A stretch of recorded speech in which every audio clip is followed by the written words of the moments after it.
സാക് സ്നൈഡറിൻ്റെ Rebel Moon part 1 a child of fire ഈ ഒരു സിനിമ ഇപ്പോൾ കാണുകയുണ്ടായി. അപ്പോൾ ഈ ഒരു ചിത്രത്തിനെ പറ്റി പറയാനാണെങ്കിൽ സിംപിളി പറഞ്ഞു കഴിഞ്ഞാൽ സാക് സ്നൈഡറിൻ്റെ സൈഡിൽ നിന്ന് വന്നിട്ടുള്ള അല്ലെങ്കിൽ അദ്ദേഹത്തിൻ്റെ വിഷനിൽ നിന്ന് വന്നിട്ടുള്ള സ്റ്റാർ വാർസ് റോഗ് വൺ എന്ന് പറയുന്നൊരു ചിത്രമാണ് ഈ ഒരു റിബൽ മൂൺ എന്ന് പറയുന്നത്. കാരണം അദ്ദേഹത്തിൻ്റെ കൈൻഡ് ഓഫ് മേക്കിങ്ങിലൂടെ അദ്ദേഹം ക്രിയേറ്റ് ചെയ്ത ഒരു സിനിമ, അതായത് ഒരു റോഗ് വൺ കണക്കിനൊരു മൂവിയാണ് ഈ ഒരു റിബൽ മൂൺ എന്ന് പറയുന്നത്. അതിനപ്പുറത്തേക്കായിട്ട് ഒന്നും തന്നെ ഇല്ല. ഈ ഒരു സിനിമ അദ്ദേഹം മാരകമായിട്ട് എടുത്തു വെച്ചിട്ടുണ്ട്.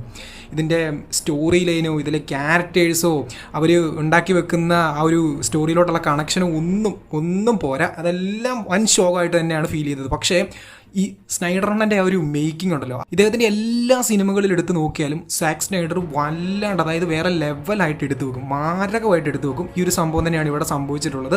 സാക് സ്നൈഡറിൻ്റെ മൂവീസിലെ മേക്കിംഗ് ഒക്കെ ഇഷ്ടപ്പെടുന്ന ആൾക്കാർക്ക് തീർച്ചയായിട്ടും ഇതൊരു വമ്പൻ ട്രീറ്റാണ്. ആക്ച്വലി ഈ ഒരു മൂവി ഇറങ്ങുന്നതിന് മുന്നേ തന്നെ ഞാൻ ഇതിനെപ്പറ്റി ഒരുപാട് റിവ്യൂസ്, അതായത് ഇതിൻ്റെ പ്രീവ്യൂവിന് ശേഷം ഒരുപാട് റിവ്യൂസ് കേട്ടിരുന്നു. ഈ ഒരു മൂവി വൻ ശോകമാണ്. ഈവൻ റോട്ടൻ ടൊമാറ്റോസിലൊക്കെ ആദ്യം 10%, ഇപ്പോൾ റൈറ്റ് നോ ഏതാണ്ട് 23% മാത്രമാണ് ഈ ഒരു സിനിമയ്ക്ക് റേറ്റിംഗ് ഉള്ളത്. അത്രയ്ക്കും ശോകമായിട്ട് നിൽക്കുന്നത് കൊണ്ട് തന്നെ വലിയ ഹോപ്പ് ഒന്നും ഇല്ലാതാണ് കണ്ടത്. പക്ഷേ പേഴ്സണലി എനിക്ക് ഒരു എബോ ആവറേജ് ഫീലിംഗ് ആണ് കിട്ടിയത്. ഇതിൻ്റെ സ്റ്റോറി ലൈൻ ഒന്നും അത്ര കണക്റ്റഡ് ആയിട്ട് തോന്നിയില്ല. കാരണം നമ്മൾ ഇതിനു മുൻപേ ഒരുപാട് സിനിമകളിൽ കണ്ടിട്ടുള്ളൊരു same kind of story line തന്നെയാണ്. അതുപോലെ തന്നെ ഇതിലെ ക്യാരക്ടേഴ്സ്, ഒരുപാട് ക്യാരക്ടേഴ്സിനെ കൊണ്ടുവന്ന് വെക്കുന്നുണ്ട്. ഒരു സിംഗിൾ ക്യാരക്ടറിനോട് പോലും, ഇതിലെ മെയിൻ ക്യാരക്ടറായിട്ടുള്ള കോര എന്ന് പറയുന്ന ഒരു ക്യാരക്ടറിനോട് പോലും നമുക്ക് ഒരു കൈൻഡ് ഓഫ് കണക്ഷനും തോന്നുന്നില്ല. അതായത് ഒരു ക്യാരക്ടേഴ്സിനോട് ഒരു തരത്തിലുള്ള കണക്ഷൻ എസ്റ്റാബ്ലിഷ് ചെയ്യാൻ പറ്റാണ്ട് ജസ്റ്റ് സ്നൈഡറിൻ്റെ മാരക മേക്കിംഗ് മാത്രം വെച്ചുകൊണ്ട് നമുക്ക് ഈ ഒരു മൂവി കണ്ടിരിക്കുക. അതായത് തുടക്കം തൊട്ട് അവസാനം വരെ അദ്ദേഹം നല്ല പോലെ പണിയെടുക്കുന്നുണ്ട്. ഒരു സൈഡിൽ മൂവി സ്ക്രിപ്റ്റ് കൊണ്ടും ക്യാരക്ടേഴ്സിൻ്റെ പെർഫോമൻസ് കൊണ്ടും ഒക്കെ ഭയങ്കര വീക്കായിട്ട് പോകുമ്പോഴത്തേനും സ്നൈഡർ ഇങ്ങനെ കഷ്ടപ്പെട്ട് മേക്ക് ചെയ്ത് വേറെ ലെവലായിട്ട് ആ ഒരു മൂവിയെ ബിൽഡ് ചെയ്തുകൊണ്ട് പോവുകയാണ്. അതിന് അദ്ദേഹത്തിന് ഒരു വലിയ ഗൈഡ് തന്നെ വേണം. കാരണം ഒരു സൈഡിൽ ഒരു പ്രോപ്പറായിട്ടുള്ള സ്റ്റോറി ലൈനോ ക്യാരക്ടേഴ്സും പോലും ഇല്ലാണ്ട് സിനിമ പോകുമ്പോഴത്തേനും ഇങ്ങനെ ഇന്ന് ഈ ഒരു സിനിമ മേക്ക് ചെയ്തെടുക്കുക എന്ന് പറഞ്ഞു കഴിഞ്ഞാൽ അത് ചില്ലറ കാര്യമില്ല. കൂടാതെ ഇതിൻ്റെ ബാക്ക്ഗ്രൗണ്ട് സ്കോർ ചെയ്തത് ആരാന്ന് പറഞ്ഞാൽ അങ്ങേരും പൊളപ്പനായിട്ട് ചെയ്ത് വെച്ചിട്ടുണ്ട്. നല്ല ഗംഭീരമായിട്ട് വെടിപ്പായിട്ട് ചെയ്തു വെച്ചിട്ടുണ്ട്. അതായത് ടെക്നിക്കൽ സൈഡിലേക്ക് നോക്കുമ്പോഴത്തേനും സിനിമ ഗംഭീരമാണ്. ചില ആളുകൾക്ക് ഇതിൻ്റെ മേക്കിംഗ് ഓവറായി പോയോ എന്ന് തോന്നാനും ചാൻസ് ഉണ്ട്. പക്ഷേ സ്നൈഡറിൻ്റെ പ്രീവിയസ് മൂവീസ് അല്ലെങ്കിൽ പ്രീവിയസ് വർക്ക്സ് കണ്ടിട്ടുള്ള ആളുകൾക്കറിയാം അദ്ദേഹത്തിൻ്റെ കൈൻഡ് ഓഫ് മേക്കിംഗ് ഈ ഒരു രീതിക്കാണ് അദ്ദേഹം എല്ലാ സിനിമകളും ചെയ്തിട്ടുള്ളത്.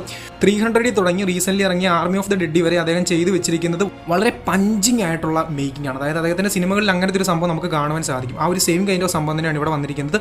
വളരെ ആർട്ടിഫിഷ്യൽ ആയിട്ടുള്ള ഒരു വേൾഡാണ് അദ്ദേഹം സെറ്റാക്കി വെച്ചിരിക്കുന്നത്. നമുക്ക് സ്റ്റാർ വാർസിനകത്തൂടെയൊക്കെ കണ്ട് പരിചയമായിട്ടുള്ള കൈൻഡ് ഓഫ് ഒരു വേൾഡ്, അത്രയും പ്ലെയിൻ ആയിട്ട് കിടക്കുന്ന ഒരു കൺസെപ്റ്റാണ് ഈ ഒരു മൂവിക്കുള്ളത്. നമ്മൾ ഒരുപാട് മൂവീസിലകത്തൂടെ കണ്ടിട്ടുള്ളൊരു സ്റ്റോറി ലൈൻ, അതായത് ഒരു വലിയ ഇമ്പീരിയൽ ലോഡ് ഗാലക്സിയെ മൊത്തത്തിൽ ഭരിക്കുന്നു. ഇത് നമ്മൾ സ്റ്റാർ വാർസിനകത്ത് കണ്ടിട്ടുണ്ട്, റീസെൻ്റ്ലി ഇറങ്ങിയ ഡ്യൂണിനകത്ത് വരെ കണ്ടിട്ടുണ്ട്. അപ്പം ആ ഒരു ഇമ്പീരിയൽ ക്രൂരന്മാർക്കെതിരെ പോരാടാൻ പോകുന്ന കുറച്ച് മെയിൻ ക്യാരക്ടേഴ്സ് ഇത് നമ്മൾ സ്റ്റാർ വാർസിനകത്തൂടെ കണ്ടിട്ടുണ്ട്. അതുപോലെ തന്നെ നോക്കുവാണെങ്കിൽ ഹങ്കർ ഗെയിംസിനകത്തൂടെയൊക്കെ കണ്ടിട്ടുള്ള കൈൻഡ് ഓഫ് സ്റ്റോറി ലൈൻ തന്നെ അവർ വീണ്ടും റിപ്പീറ്റ് ആക്കി, അതായത് ഒരു മടിയും കൂടാണ്ട് same kind of story line repeat ആക്കി വെച്ചിരിക്കുകയാണ്. പണ്ട് പവർ റേഞ്ചേഴ്സിനകത്തൊക്കെ കാണാൻ സാധിക്കുന്ന രീതിക്ക് ഓരോ ക്യാരക്ടേഴ്സിനെ പോയി പിക്ക് ചെയ്ത് ഇവരെല്ലാവരും കൂടെ ഒത്തുകൂടിയതിന് ശേഷം വളരെ പവർഫുൾ ആയിട്ടുള്ളൊരു ടീം ഉണ്ടാക്കിക്കൊണ്ട് ഒരു റിബല്യൻ ഉണ്ടാക്കി ആ ഒരു വലിയ ഇമ്പീരിയൽ ലോഡ്സിനെതിരെ പോകുന്നു. ഈ ഒരു സെയിം കൈൻഡ് ഓഫ് സ്റ്റോറി തന്നെയാണ് ഇവിടെയും സംഭവിക്കുന്നത്. പ്രത്യേകിച്ചൊന്നുമില്ല. അതായത് തുടക്കം നമുക്ക് കാണുമ്പോൾ തന്നെ മനസ്സിലാകും ഈ ഒരു സിനിമ ഏത് രീതിക്കാണ് പോകുന്നത്. ഓരോ ക്യാരക്ടറിനെ കാണുമ്പോഴും മനസ്സിലാകും ഈ ഒരു സിനിമ എങ്ങോട്ടാണ് പോകുന്നത്. ചില ക്യാരക്ടേഴ്സിനെയൊക്കെ അൺനെസസറി ആയിട്ട് ഫീൽ ചെയ്യും. അതായത് നെമസിസ് എന്നൊക്കെ പറയുന്ന ഒരു ക്യാരക്ടറിനെ കൊണ്ടുവച്ചിട്ടുണ്ട്, എന്തിനാണെന്ന് പോലും അറിയത്തില്ല. അതായത് ഈ ഒരു മൂവിക്കകത്തൊരു മെയിൻ ക്യാരക്ടറാണ്, പക്ഷേ ആ ഒരു ക്യാരക്ടറിന് പോലും പ്രോപ്പറായിട്ടുള്ള സ്ക്രീൻ സ്പേസ് കിട്ടുന്നില്ല. ഇദ്ദേഹം 2 മണിക്കൂറിൻ്റെ ഒരു കട്ടാണ് ഇപ്പം പുറത്ത് വിട്ടിരിക്കുന്നത്, അല്ലെങ്കിൽ നെറ്റ്ഫ്ലിക്സ് പുറത്ത് വിട്ടിരിക്കുന്നത്. ഇതിൻ്റെ ഒരു 3 hour കട്ടിനി ഉണ്ടെന്നൊക്കെ പറയുന്നത് കേൾക്കുന്നു. അങ്ങനെയാണെങ്കിൽ സിനിമയോട് കുറച്ചും കൂടെ കണക്ഷനൊക്കെ തോന്നുമായിരിക്കും. പക്ഷേ ഒരു 2 hour കട്ട് വെച്ചിട്ട് ജസ്റ്റ് വാച്ചബിൾ ആയിട്ടുള്ളൊരു മൂവിയാണ്. അതായത് സ്നൈഡറിൻ്റെ മേക്കിങ്ങിന് വേണ്ടി തന്നെ കാണാൻ പറ്റുന്നൊരു ചിത്രമായിട്ടാണ് എനിക്കൊരു സാക് സ്നൈഡേഴ്സിൻ്റെ റിബൽ മൂണിൻ്റെ പാർട്ട് 1 ഫീൽ ചെയ്തത്. ഇതിൻ്റെ സെക്കൻഡ് പാർട്ട് ഇനി വരുന്നുണ്ട്. ഈവൻ ഇതിലെ വില്ലൻ ക്യാരക്ടേഴ്സ് പോലും വളരെ ശോകമായിട്ട്, ഒരു നോബിൾ എന്ന് പറയുന്നൊരു മെയിൻ വില്ലനുണ്ട്. പുള്ളിയുടെ ക്യാരക്ടറൊക്കെ പിന്നെ ഒക്കെ ആയിരുന്നു. പക്ഷേ ഇതിലെ മെയിൻ വില്ലനുണ്ട്. ഇപ്പം നമ്മുടെ സ്റ്റാർ വാർസിനകത്ത് ഏറ്റവും മെയിൻ വില്ലനാണ് ഡാർത്ത് വേഡർ. അപ്പോൾ ആ ഒരു ഡാർത്ത് വേഡർ കണക്കിനൊരു മെയിൻ വില്ലൻ ഇവർ കൊണ്ട് സെറ്റാക്കി വെച്ചിട്ടുണ്ട്. പക്ഷേ അദ്ദേഹത്തിനെയൊക്കെ കണ്ടു കഴിഞ്ഞാൽ ചിരിക്കാൻ തോന്നും. കാരണം അമ്മാതിരി ഒരു പൊട്ടൻ മെയിൻ ക്യാരക്ടറിനെയാണ് ഇതുവരെ ഈ ഒരു ഫസ്റ്റ് പാർട്ടിൻ്റെ ക്ലൈമാക്സിലൊക്കെ കൊണ്ട് റിവീൽ ചെയ്ത് വെച്ചിരിക്കുന്നത്. അപ്പാർട്ട് ഫ്രം ദാറ്റ് ആ സ്നൈഡറിൻ്റെ മേക്കിംഗ് ആൻഡ് ബാക്ക്ഗ്രൗണ്ട് സ്കോർസ്, അതായത് ടെക്നിക്കൽ സൈഡ് ഗംഭീരമായിട്ട് നിൽക്കുന്നത് കൊണ്ട് നമുക്ക് ഈ ഒരു മൂവി കാണുവാൻ ശ്രമിക്കാൻ പറ്റും.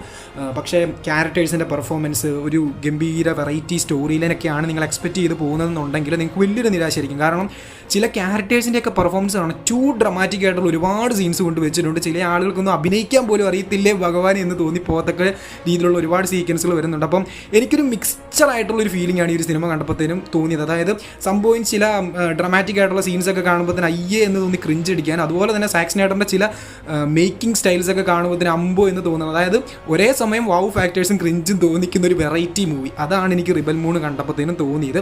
എന്തായാലും നിങ്ങളും ഈ ഒരു സിനിമ കണ്ടതിന് ശേഷം നിങ്ങളുടെ അഭിപ്രായങ്ങൾ തീർച്ചയായിട്ടും കമൻറ്റ് ബോക്സിൽ രേഖപ്പെടുത്തുക. പക്ഷേ റോട്ടൻ ടൊമാറ്റോസിലും അതുപോലെ തന്നെ പ്രീവ്യൂലൊക്കെ വന്ന പോലെ തീർത്തും മോശമായിട്ടുള്ളൊരു അതമ്പതിച്ച മൂവിയായിട്ടൊന്നും എനിക്ക് ഫീൽ ചെയ്തില്ല. കൊള്ളാം, കാണാൻ കണ്ടിരിക്കാം. ഒരു വാച്ചബിൾ ആയിട്ടുള്ള വൺ ടൈം വാച്ചബിൾ ആയിട്ടുള്ള മൂവിയാണ് സ്നൈഡറിൻ്റെ റിബൽ മൂണിൻ്റെ പാർട്ട് 1. അപ്പോൾ കാണാത്തവരായിട്ട് ആരെങ്കിലുമൊക്കെ ഉണ്ടെങ്കിൽ സ്നൈഡറിൻ്റെ മേക്കിങ്ങിന് വേണ്ടി നിങ്ങൾക്കൊന്ന് ട്രൈ ചെയ്ത് നോക്കാം. So if you want, give it A try.